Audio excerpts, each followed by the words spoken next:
Welcome back. In this demonstration, I am going to show you how to fold this Origami Snake, designed by Kanunko Kasahara, the designs for which can be found in his book, Creative Origami.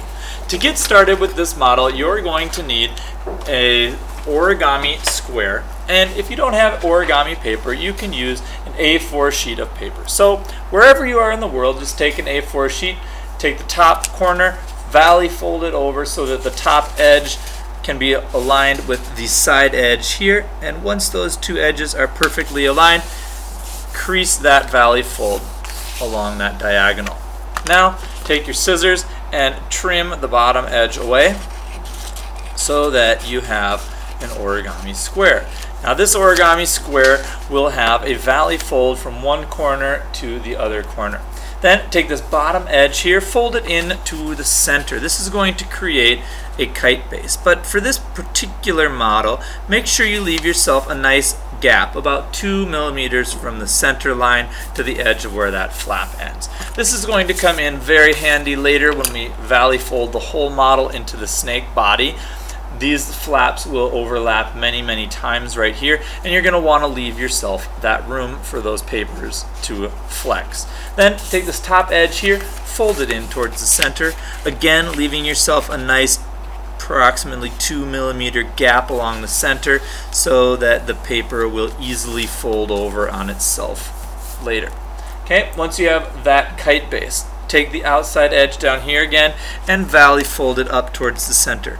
Again, hold it so that the little flap here doesn't slide out into the center, and make sure that the top flap does not fold over your center line.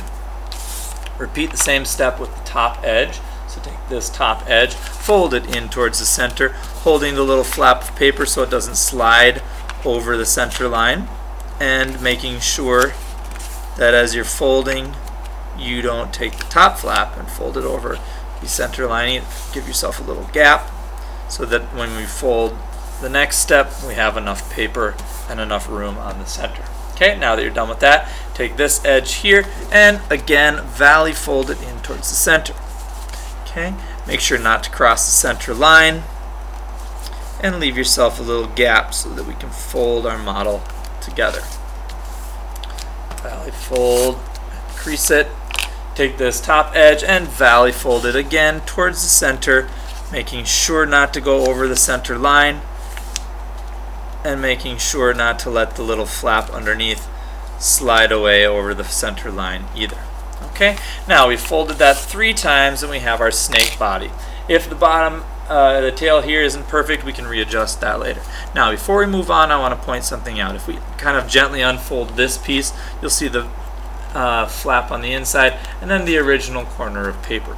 Right where these two inside flaps meet, I'm going to just take my pen here and just gently poke it through to make a hole, which you can see now on the other side.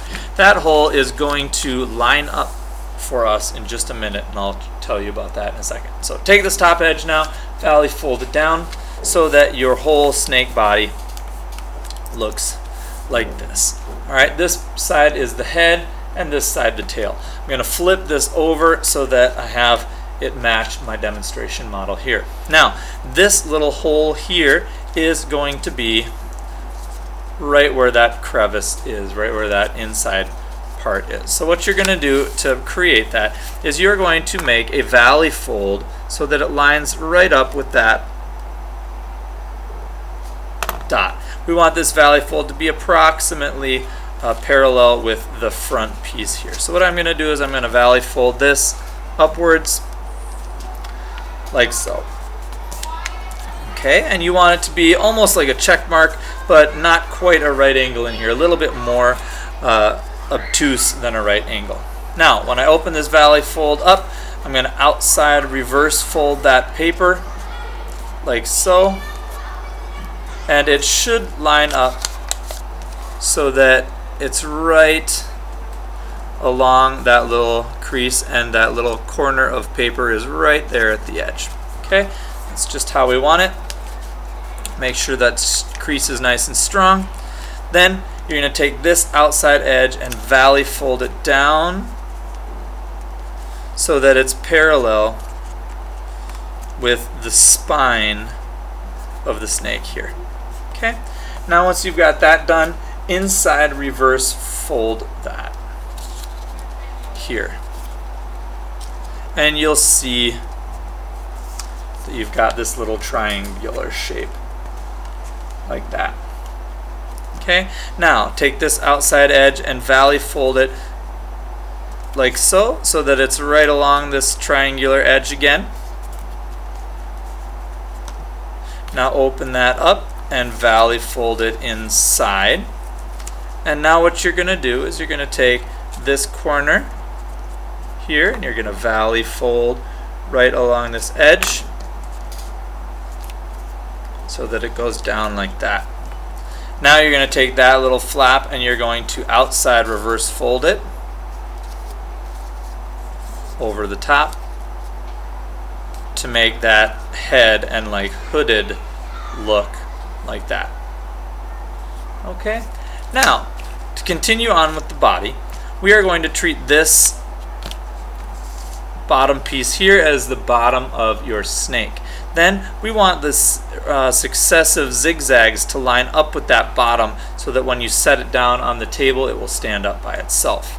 Okay, so we're going to start by leaving yourself, I don't know, maybe about 2 fingers width, maybe an inch or so, and then valley fold this down. Now, the actual direction of these valley folds doesn't matter so much, just that they're kind of the same each time and they look interesting. So there's my first valley fold.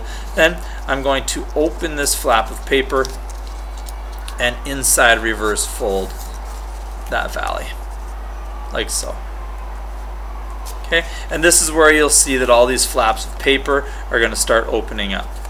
Now we want to make sure that, this being our snake, we want this fold here to be parallel with this fold here. So I'm going to make sure that as I valley fold this up, it aligns here and here so that it's pretty parallel. I'm going to crease that well by pressing my fingers down on it, or you can use your bone folder. Then I'm going to open that up and inside reverse fold it upwards like so. Then I'm going to do it that same process again. The directions show that you'll have 1, 2, 3 top parts, 1, 2, and 3 bottom parts, and then the tail going up. So here's 1.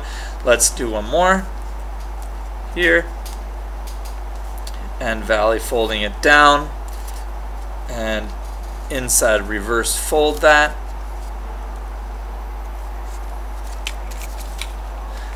Then making sure that it's parallel with the bottom, valley folding it upwards, and inside reverse folding it.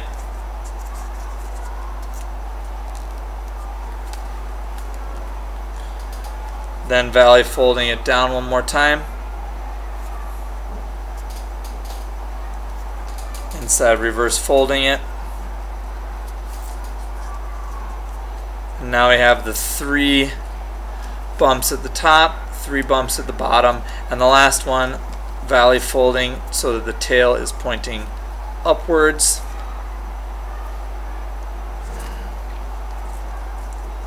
Open it up, inside reverse fold it,